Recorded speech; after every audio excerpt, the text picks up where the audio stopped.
행복을 찾아서라고 하는 이 실화를 바탕으로 만들어진 영화가 있습니다. 혹시 이번 휴가 기간에 공휴일 날 인터넷으로 한번 찾아서 보시면 참 좋을 것 같습니다. 이 크리스 가드너라고 하는 이 사람에 대한 이야기인데요. 이 사람이 재혼한 어머니를 따라서 아주 어릴 적부터 계부의 집에서 자라게 됩니다. 그런데 불행하게도 어머니가 그 계부에게 매일같이 폭행을 당합니다. 어느 날 남편의 폭력을 견디지 못한 이 가드너의 어머니가 홧김에 집에 불을 질렀어요. 그리고는 교도소에 수감이 됩니다. 그러니 이 가드너는 또 다른 집으로 입양이 될 수밖에 없었습니다. 거기서 만난 양부모도 심각한 알코올 중독에 걸려가지고 온갖 가정폭력을 행사하는 사람들이었고, 이 가드너는 어린 시절부터 이 아동학대에 노골적으로 시달리면서 자라야 했습니다. 그 상처가 얼마나 컸는지 몰라요. 어느덧 청년이 되었고 이제 세일즈맨이 되어서 물건을 팔러 다니는데 무진장 행복하고 싶고 부유하고 싶은 마음에 오만 가지 일을 다 열심히 했습니다. 그런데 세상이 녹록지 않아서 뜻대로 되지 못했습니다. 그래서 여러 가지 생활고에 시달리다가 어느 날은 전셋집에서 쫓겨나서 길에 나앉게 되었습니다. 그러다 보니 아내가 어린 아기를 버려두고 집을 나가버려요. 이 가드너는 포대기다가 애를 안고서 물건을 팔러 다니기도 하고, 그러다 결국은 모든 것에 실패를 하고 이제 지하철역 화장실이나 노숙자의 쉼터에서 잠을 자는 그런 신세가 되었습니다. 여러분, 젊은 남자가 아기를 포대기에 끌어안고 매일 물건을 팔러 다녀야 되고, 물건도 안 팔려서 그날 끼니가 없어서 구제소에 가서 빵을 얻어먹어야 되고, 잠잘 곳을 역 화장실을 이용해서 잠을 자야 된다. 이런 상황에 놓이면 남자 자존심에 살 수 있겠습니까? 요즘 우리가 듣는 소식에 그래서 살 수 없어서 세상을 일찍 떠나는 안타까운 소식을 듣기도 하죠. 그런데 여러분, 이 사람이 그런 어렵고 힘든 정말 비참한 상황 속에서도 항상 행하는 범상치 못한 행동이 하나 있었어요. 그게 뭐냐니까 신실한 신앙생활이었습니다. 아기를 안고 줄을 서서 빵을 얻어먹는 그 상황에서 부끄럽지도 않는지 빵을 들고 하나님께 감사기도를 하고 그렇게 아기와 빵을 나눠 먹어요. 몹시 초라한 옷을 입고 행색이 남루하지만 주일이면 누구보다도 빨리 반겨주지도 않는 교회로 찾아가서 예배를 성실하게 드렸습니다. 이게 범상치 못한 행동이죠. 그런데 이런 극한 상황 속에서 뜻밖에도 주식 중개업을 하는 한 사람을 만나게 되고 그를 따라가서 그의 인턴이 되어서 삽니다. 마침내 뉴욕 윌가에 가든 앤 리치 컴퍼니라고 하는 회사를 설립하게 되었고, 지금은 연매출 1억 8천만 달러의 소득을 올리는 아주 신화적인 기업가가 되어 있습니다. 이 행복을 찾아서라는 영화의 제일 마지막 부분에 실존 인물인 이 가드너가 뚜벅뚜벅 걸어오는 모습을 비춰줍니다. 이 영화는 한 사람의 인생이 얼마나 아름다울 수 있는가 하는 것을 잘 보여주는 내용이죠. 가드너의 인생은 혹독한 시련의 강을 넘어서 마침내 축복과 명예와 존경이 가득한 약속의 땅에 도착을 했고 거기서 증인이 되어서 오늘도 살아가고 있습니다. 여러분, 우리 새벽교회 성도들도 이런 분이 나오면 좋겠어요. 얼마나 아름다운지 모르겠어요. 그래서 인생을 아름답다라고 말할 수 있는 사람들이 우리 새벽교회 안에 많아지기를 바랍니다. 이스라엘 백성들도요, 천신만고 끝에 약속의 땅 가나안을 바라보는 곳에 도착해서 눈으로 그 땅을 보게 되었습니다. 이 사람들은 이 가나안 땅에 들어가기 위해서 출애굽을 했잖아요. 지나간 40년 동안을 오직 가나안을 소망하면서 광야에서 여러 가지 모양으로 헤매었던 사람들입니다. 그리고 지금 그 가나안이 환하게 보이는 지척의 거리에 그 언덕에 도착을 했어요. 그들이 거기 머문 지 사흘째 되는 날 가나안 땅을 탐지하러 갔던 두 명이 정탐 보고를 하기를, 야, 가나안 땅 사람들이 우리 때문에 간담이 지금 서늘해졌다. 이 소식을 들은 이스라엘 백성들 얼마나 신나겠어요. 40년 세월 동안에 온갖 그 우유곡절, 시련들, 아픔들 눈 녹듯이 사라졌을 거예요. 이제 저 땅은 우리가 들어가면 무조건 우리 것이다, 이렇게 생각이 되었을 거예요. 그런데요, 문제가 있습니다. 지금이 비가 많이 오는 우기철이라는 것이 문제였습니다. 그들의 앞에는 물이 불어나서 언덕까지 흘러넘치는 요단강이 버티고 있는 것이죠. 여러분, 가나안이 아무리 코앞에 있고 가나안 땅이 아무리 자기 것이 된다 할지라도 이 사람들은 이 요단강을 건너지 않으면 그 가나안 땅은 가질 수가 없는 그런 상황입니다. 그러니 이 요단강은 지난 40년을 가나안 땅을 바라보며 달려온 이 이스라엘 공동체에게 어찌 보면 최대의 복병이었고 시련이라고 할 수가 있겠습니다. 여러분, 이스라엘 백성들이 과연 어떻게 이 복병과 시련을 해결할 수 있었을까? 이거 우리가 고민해 봐야 됩니다. 그리고 해답을 찾아야 돼요. 왜냐하면 저와 여러분도 미래의 축복을 기대하고 미래의 축복이 있을 것이라고 믿고 오늘 열심히 살아가고 있거든요. 그 미래를 향하여. 그런데 안타깝게도 우리 인생의 여정에도 요단강과 같은 시련의 강들이 너무 많이 있다는 것이죠. 문제는요, 사람은 미련해가지고 저 멀리 행복은 보여. 근데 그 행복을 향하여서 달려갈 때 그 다음 걸음이 안 보이는 거예요. 그 다음 걸음이 낭떠러진지 엎어져 죽을 자리인지가 안 보이게 되는 거예요. 그래서 행복만 보고 쫓아가다가 낭떠러지에 떨어져서 인생 절단 나는 사람이 한둘이가 아니라는 것이죠. 여러분, 자, 그렇다면 이스라엘 백성들은 이 곤란한 강을 어떻게 건넜느냐? 3절을 우리 힘차게 읽어봐 주시겠습니다. 시작.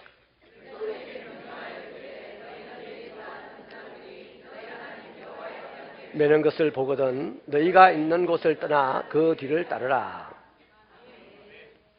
이스라엘 백성들의 지도자인 여호수아가 그들에게 제시한 방법은 언약궤입니다. 하나님의 말씀이죠. 언약궤를 따르면 요단강을 건너갈 수 있다 하는 것이 바로 여호수아가 말한 요지입니다. 그렇다면 이 여호수아는 왜 언약궤를 따라가라고 했었느냐? 그 이유가요, 4절 하반절에 기록되어 있는데, 그리하면 너희 행할 길을 알리니 너희가 이전에 이 길을 지나보지 못하였음이라, 이렇게 말합니다. 그 너희가 아직 한 번도 이 요단강을 건너가 본 적이 없는데 내 말을 따라가면 지나갈 거다, 이 말입니다. 여러분, 이스라엘 백성들은 지금 알지 못하는 길을 가고 있어요. 그러니까 누가 필요합니까? 안내자가 필요한 겁니다. 잘 아는 대로 지금까지 40년 광야를 지나올 때는요, 그들이 광야를 알지 못했는데 광야를 무사히 40년 동안 지나올 수 있었던 비결은 뭡니까? 하나님께서 구름 기둥과 불 기둥을 그들에게 내어주셔가지고 낮에는 구름 기둥으로 밤에는 불 기둥으로 그들을 인도했기 때문에 이곳까지 왔잖아요. 그런데 문제는요, 이스라엘이 요단강 동편 쪽에 계곡에 들어서자마자 구름 기둥과 불 기둥이 사라져 버렸어요. 만나도 이제 더 이상 내리지 않았습니다. 그러니 다시 먹을 것이 필요하고 다시 저들의 인도자가 필요한 겁니다. 불과 몇 킬로밖에 남지 않는 길이라 할지라도 이 몇 킬로밖에 남지 않는 이 가나안 땅과 저들 사이에 이 길을 건너가기 위해서는 불기둥도 없고 구름기둥도 없고 만나도 없어요. 그러니 새로운 인도자가 필요한데 그 새로운 인도자가 뭐다? 하나님의 언약궤다 이 말입니다. 그러니까 여러분, 하나님께서는 불기둥과 구름기둥을 대신하여 제사장들로 하여금 언약궤를 메고 백성들 앞에 서라 이렇게 말씀을 하셨죠. 무슨 말입니까? 그게 중요한 게 아니고요. 그 말에는 얘들아 이제는 불기둥, 구름기둥 찾지도 마라. 이제는 내가 나의 말로 너희를 끌어갈 것이니 내 말을 주의 깊게 듣고 내 말에 순종하면 너는 무조건 건너가고 무조건 차지할 것이다 이 말입니다. 하나님의 그 의지를 지금 보여주신 거예요.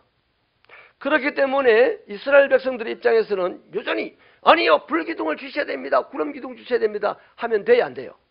안 되죠. 그냥 조용히 예하고 하나님의 말씀 주의 있게 듣고 그 말씀을 잘 따라가면 되는 거예요. 그런데 어제껏 내어놔라고 하면 어떻게 됩니까? 안 되죠. 그렇습니다. 저와 여러분도 미지의 세계를 향하여서 지금 가고 있죠. 가보지 못했던 그 미래의 어떤 지점에 우리가 원하는 축복이 있고 하나님이 예비해 놓으신 약속이 있어요. 그런데 처음에 말씀드린 것처럼 거기에 도달하기 전에 우리의 여정에는 알지 못하는 낭떠러지와 강들과 높은 산들이 있다는 것입니다. 자, 그렇다면 여러분, 그 미지의 세계에 가서 내가 원하는 축복을 내가 차지하고 하나님의 약속을 내가 차지하기 위해서는 오늘 내가 출발해야 됩니다. 그리고 오늘 이후에 어떤 시점에 어떤 복병이 나타나고 어떤 건널 수 없을 것 같은 강물이 나타난다 할지라도 그 복병과 그 강물을 돌파해야 됩니다. 그러지 않고는 내가 원하는 축복의 자리, 성공의 자리, 하나님의 약속의 자리에 이를 수가 없어요. 자, 여러분, 그렇기 때문에 저와 여러분은 늘 미래의 축복을 기대하고 믿지만 오늘 한 걸음 한 걸음 나가면서 막연한 두려움이 우리 안에서 생기는 것이죠. 그러나 여러분, 놀랍게도 하나님께서는 우리에게 말씀을 준비해 두셨는데요. 시편 119편 105절은 주의 말씀은 내 발의 등이요 내 길의 빛이다 라고 합니다. 다시 말하면 여러분, 하나님의 말씀이 우리의 인생길을 걸어가는데 비춰주면 어두운 길 랜턴을 들고 가는 사람이 편한 것처럼 우리 인생이 온갖 시련이 찾아와도 편하게 지나갈 수 있다는 겁니다. 모든 사람에게는 시련이 찾아오는데 대부분의 사람은 그 시련에 부딪혀서 넘어져 버려요. 그런데 하나님의 말씀의 인도를 받는 사람은 시련 가운데서도 편안하게 지나가서 승리자가 된다 하는 말씀이죠. 여러분, 이 하나님의 말씀은 태초부터 있었지 않습니까? 새말까지 있을 말씀입니다. 영원히 있으면서 그 말씀이 때를 따라서 하나같이 다 모양으로, 축복의 모양으로 이루어질 것들입니다. 그래서 하나님의 말씀은 어떤 누구에게 매이지도 않고 또 환경에 꺾이지도 않고 갇히지도 않고 반드시 말씀은 축복으로 이루어집니다. 믿습니까? 자, 여러분, 하나님의 말씀을 앞세우고 그 뒤를 따르게 될 때 우리는 어떻게 됩니까? 올바른 길을 걸어갈 수가 있어요. 아무리 내가 올바른 길을 걸어가고 성공하겠다고 자신해도요, 아까 말했던 그 시련이나 환란이 찾아오면 다 자빠집니다. 다 넘어집니다. 절망해버리죠. 그 지레 죽는 사람도 있어요. 그러나 하나님의 말씀을 따라서 우리가 바라는 그 축복의 자리를 향해서 한 걸음 한 걸음 나갈 때 시련이 있고 온갖 환란이 찾아와도 우리는 바르게 나아갈 수 있다 하는 거예요. 그래서 이것을 경험한 다윗은 시편 23편 3절에서 뭐랍니까? 내 영혼을 소성시키시고 당신의 이름을 위하여 나를 바른 길로 인도하신다. 이렇게 간증을 해요. 더 쉽게 풀어보자면 그렇습니다. 하나님은 나를 자기 자녀로 삼으시고 내가 그 위에도 넘어지고 쓰러지고 자빠져도 하나님은 당신의 이름을 위해서 나를 다시 일으키셔서 바른 길로 가도록 하신다 이 말이에요. 야, 얼마나 좋습니까? 예수 믿는 게 얼마나 좋아요. 이 예수가 세상 누든 누구도 3번이다. 3번만 넘어지면 밟고 지나가 버리는데 우리 예수님은 30번을 넘어지고 70번을 넘어져도 다시 일으키셔서 끝까지 성공하는 자리로 데리고 가시는 분이 예수님이라고 하니 그 예수 믿는 우리는 정말 복받은 사람입니다. 할렐루야. 이 예수께 감사하는 연말이 되시기를 축원합니다. 감사하는 마음이 있다면 송구영신 예배에 모든 식구들을 데리고 나와서 그 밤에 분노의 불을 태우거나 억울함의 불을 태우거나 슬픔의 불을 태우지 마시고 감사의 불을 태워서 하나님께 영광 돌릴 수 있는 온 가족이 되시기를 주님의 이름으로 축원합니다. 자, 여러분, 그래서 저와 여러분은 내일 일을 알 수 없지만 하나님의 약속을 믿고 하나님의 말씀을 의지하고 오늘 담대하게 나아갈 수 있는 거예요. 그래서 찬송가 작사자도요 이런 찬송을 했잖아요. 내 갈 길 멀고 밤은 깊은데 빛 대신 주님 저 본향집을 향해 가는 길 비춰주세요. 내 가는 길을 다 알지 못하지만 한 걸음씩 널 인도하여 주세요. 이렇게 찬양하잖아요. 여러분, 우리 완벽한 사람 없어요. 뭐 하나님의 100분의 1, 1000분의 1, 만분의 1이나 되는 능력도 없어요. 가장 무능한 자고 가장 미련한 자고 실수는 밥 먹듯이 하는 것이 전문이고 이런 우리들이지만 우리도 똑같이 잘난 사람들처럼 축복을 기대하고 축복의 자리에 가고 싶고 또 잘 믿는 사람들처럼 하나님이 약속한 그 자리에 가고 싶대요. 가고 싶대 말이죠. 그러나 내가 못나서 내가 밀어내서 내가 실수해서 자꾸 넘어지지만 내가 가는 길을 그래서 알 수 없지만 나를 자녀 삼으신 하나님이여 빛을 비춰주세요. 내 걸음을 한 걸음씩 인도하여 주세요. 이 얼마나 아름다운 간구입니까? 여러분, 일제 식민지 시대를 살았던 김기림이라는 분이 있어요. 시인입니다.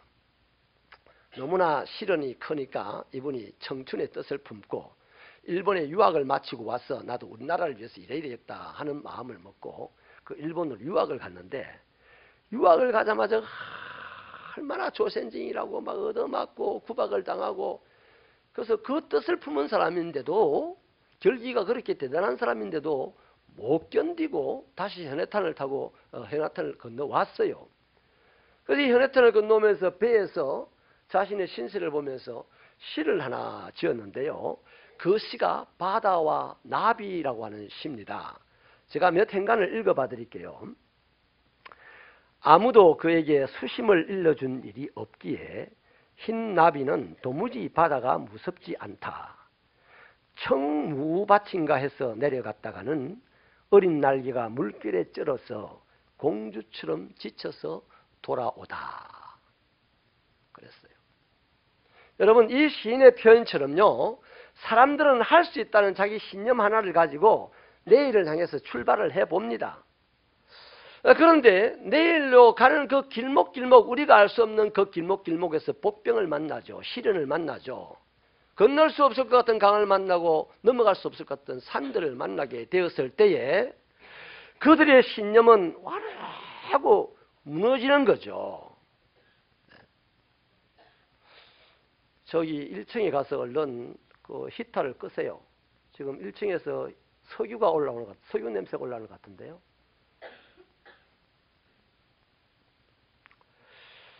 자, 여러분, 내 신념으로 뭔가 해보겠다.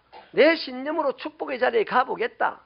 걸어가는 모습은 너무 다 이룰 것 같은 모습입니다. 대단한 모습이에요. 그런데 복병을 만나, 환난을 만나, 시련을 만나. 그러면요, 그 신념이 무너지게 돼 있어요. 신념이 뭡니까? 마음에 결심한 결기잖아요, 결기. 내 마음이 무너지면 그 행동도 무너지는 거 아니겠습니까? 그래서 신념으로 움직이다가 신념이 무너지게 되니까요, 마음이 무너지게 되니까 그냥 절망하고 못 살겠다고 목매달고 막 새끼들 데리고 뛰어내리고 이러는 집구석이 오늘 이 시대에 수두룩하다 이 말이에요. 신념으로 살면 다 그래 됩니다. 신념으로 살면 다 그래 됩니다. 하나도 남김없이 그래 됩니다. 우리 그리스도인들은 신념으로 살아야 될 사람이 아니고요, 신념보다 더 뛰어난 그 하나로 살아야 되는데 뭡니까? 신앙으로 살아야 됩니다. 신념의 대상은 자기 마음이에요. 그러나 우리 신앙의 대상은 지 마음이 아니고 하나님입니다. 신념의 대상은, 신념의 근거는 자기 결기입니다. 그러나 우리 신앙의 근거는 하나님의 말씀이에요. 그래서 하나님의 말씀은 없어지지 아니하니 없어지지 아니하는 하나님의 말씀을 붙들고 가기만 하면 시련은 언제나 사라지게 되어 있습니다.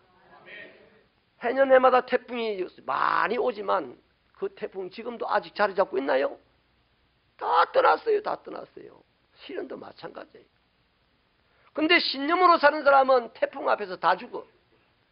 신앙으로 사는 사람은 어떤 태풍이 몰려와도 스스로 죽지만 않으면, 스스로 자리만 지키고 있으면 반드시 승리하게 되는 것입니다. 그래서 여러분, 자기 신념으로 사는 사람은 자기 한계를 넘어가지 못하는데, 신앙으로 살아가는 사람은 자기 한계를 뛰어넘어서 살아갈 수 있다 이거예요. 이런 사람들을 일컬어서 우리가 듣기 좋은 말을 하잖아요. 세상이 감당치 못하는 사람들이다. 세상을 이기는 사람들이다 라고 하는 거예요. 그러니 이 사람들은요, 뒤에 알고 보니까 어마어마한 일을 하는 거예요. 아이고, 젊은이 시절에 말이죠, 갓난 아기를 안고 돌아다니면서 구걸하고 빵 얻어먹던 사람이 1년에 1억 9천만 달러요? 그렇게 많은 돈을, 우리나라 돈으로 한 사람 얼마가 되는지 계산이 안 되는데, 그렇게 많은 돈을 벌고 지금도 살아있대. 벌어놓고 죽는 게 아니고 지금도 살아있대. 나는 우리 새벽교회 성도들이 신앙으로 살아서 저와 여러분이 건강할 때 건강한 육신의 눈으로 하나님이 승리하게 하시고 성공하게 하신 것을 똑똑히 보는 그 축복이 있기를 바랍니다. 다 벌어놓고 막 자식들이나 쓰게끔 내버려두고 가시는 그런 것보다는 다 이루어서 마음껏 누리다가 천국 갈 수 있기를 축원합니다. 여러분,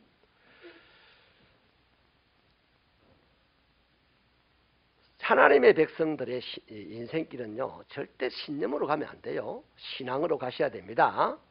신념으로 사는 사람은 자기 한계에 부딪히게 되면 거기서 주저앉습니다. 주저앉으면요, 반드시 절망을 하게 돼요. 그 절망한 사람이요, 가장 좋게 봐주면 평범한 사람이 됩니다. 근데 대체로 다 인생이 절단난다니까요. 쪽난다니까요. 평범한 사람이 되는 것은 아주 극소수예요. 그러나 신앙으로 사는 사람은 100이면 100다 크게 승리하여서 하나님의 기적을 세상에 보여줄 줄로 믿습니다. 아멘.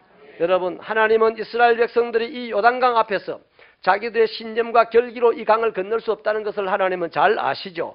그래서 하나님이 뭐라고 하십니까? 자신의 말씀을 따르라고 하신 겁니다. 전능하신 분, 모든 것을 아시는 하나님께서 그들과 함께 하신다면 그들은 요단강을 초월하는 능력자가 되지 않겠습니까?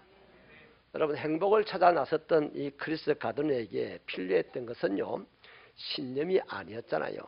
바로 우리가 그렇게 추구하는 하나님을 향한 신앙이었습니다. 안 부끄럽겠습니까? 집에서 나오고 싶겠어요? 차라리 죽어버리면 깔끔하지 않겠어요? 그 상황이라면. 그런데 이 사람은 신앙이 있었어요. 그 신앙을 그 상황에서도 한결같이 범상치 않게 보여주었습니다. 어떤 크리스찬 기자가요, 가든에게 이런 질문을 하였습니다. 당신이 현실의 자질의 벽을 뛰어넘어 행복을 찾기 위해서 얼마만큼이나 하나님이 필요했습니까? 하고 질문을 했더니 가드너가 대답이 좀 특이했어요. 이렇게 대답을 합니다. 네, 제가 노숙자의 삶을 살 때나 CEO의 삶을 살 때나 저는 항상 교회에 있었습니다. 저는 항상 하나님을 바라보고 있었고 그 하나님이 주실 미래를 꿈꾸었습니다. 그리고 저는 항상 기도했습니다. 그렇게 대답했어요. 항상 교회에 있었고 항상 예배를 드렸고 항상 하나님의 말씀을 꿈꿨고 항상 하나님께 기도했다. 그것이 바로 하나님이 필요한 사람들이 하는 행동입니다. 하나님이 필요한 사람들. 가드너가 노숙자 시절에요, 그와 함께 있으면서 그를 가만히 지켜봤던 한 친구가 이런 증언을 남겼습니다. 나는 1980년 노숙자의 숲 키친에서 줄을 서 있는 그를 처음 보았다. 그래서 가드너는 많은 사람 중에 제일 눈에 띄었다. 아기를 안고 있는 유일한 남자였기 때문이다. 난 그가 무엇인가를 해낼 사람으로 보였다. 아기를 안고 기도하는 그의 모습이 나에게는 꿈을 안고 있는 것으로 보였다. 난 그의 하나님이 그를 도우실 것을 알았다. 인생이 힘들면 내가 낳은 아도 탯줄이 다 끊기기도 전에 갖다 버리는 사람들이 비일비재한 시대를 저와 여러분이 살고 있어요. 그러나 이 시대에 얼마나 신념으로 똘똘 뭉쳐져서 살아가는 사람들이 가득합니까? 그들이 하는 짓거리가 그런 겁니다. 신앙으로 살면 가드너처럼 부끄러워도 내 몸으로 태어난 아이를 내가 끌어안고 구걸을 다녀도 그 아이를 던져버리지 아니하고 그 아이를 안고 하나님께 기도했으니 그것이 이 친구에게는 꿈처럼 보였다는 것이죠. 반드시 이루어지는 꿈. 사랑하는 여러분, 이제 말씀을 마치겠습니다. 오늘 저와 여러분은 어떤 인생의 복병을 만나고 있습니까? 너무나 물이 넘쳐서 건너갈 수 없을 것 같은 그런 시련이 우리 앞에 있습니까? 아무리 신념을 가지고 결기를 가지고 애를 써도 안 되는 일이 있습니까? 그래서 한 걸음도 앞으로 나가지 못하고 지금 방황하고 헤매고 있습니까? 여러분, 그렇게 우리를 힘들게 하고 헤매게 하고 곤란하게 하는 것이 우리가 일평생 짊어지고 있는 장애입니까? 아니면 사업이 실패해서 부도난 것 때문에 오는 어려움입니까? 아니면 자녀들의 문제 때문입니까? 어떤 문제라 할지라도 우리는 그 자리에 있으면 안 돼요. 그 앞에 눌러앉아 있으면 안 돼요. 절망합니다. 잘해봐야 평범한 사람으로 인생이 끝이 나요. 그 자리를 차고 나가야 됩니다. 이스라엘 백성들이 40년을 고생해 왔어도요, 40년 고생해서 왔다고 가나안 땅이 턱 앞에 찾아옵니까? 아니요. 요단강이 딱 가로막고 있습니다. 네가 아무리 고생을 하고 왔다 해도 수고는 했다만 이 강을 넘지 못하면 가나안은 네 것이 아니야, 이 말입니다. 분명한 것이 하나 더 있습니다. 시련을 넘어서 성공의 길로 갈 수 있는 비결은 딱 하나예요. 아직도 하나님께서 당신의 말씀으로 우리의 갈 길을 밝혀 보여준다는 것입니다. 그러니 이제 간단해요. 그 하나님을 바라보고 일어서십시다. 2019년 나를 힘들게 하는 이 19년 앞에 꼼짝도 못하고 서성거리다가 남들 다 2020년을 맞이해서 뛰어가고 있는데 나는 어느새 나고자가 되겠습니까? 이제 나에게 약속을 주신 그 하나님, 내가 원하는 축복의 그 자리를 예비하고 계신 그 하나님, 그 2020년을 향하여서 오늘 이 슬픔의 자리를, 오늘 이 괴로움의 자리를 박차고 일어나 하나님의 약속의 말씀을 붙잡고 믿음으로 나가자, 이 말이에요. 그것이 바로 신앙의 노력을 기울이는 증거입니다. 다시 기도 시작하십시다. 다시 예배를 시작하십시다. 이것이 신념이 아닌 신앙의 사람이 할 도리입니다. 그래서 그리스도 가드너의 하나님이 저와 여러분의 하나님임을 이 세상에 보여주고 수많은 사람에게 신념으로 살다가 죽어가는 저들에게 신앙을 가르칠 수 있는 새벽교회 성도들의 삶이 되기를 축원합니다.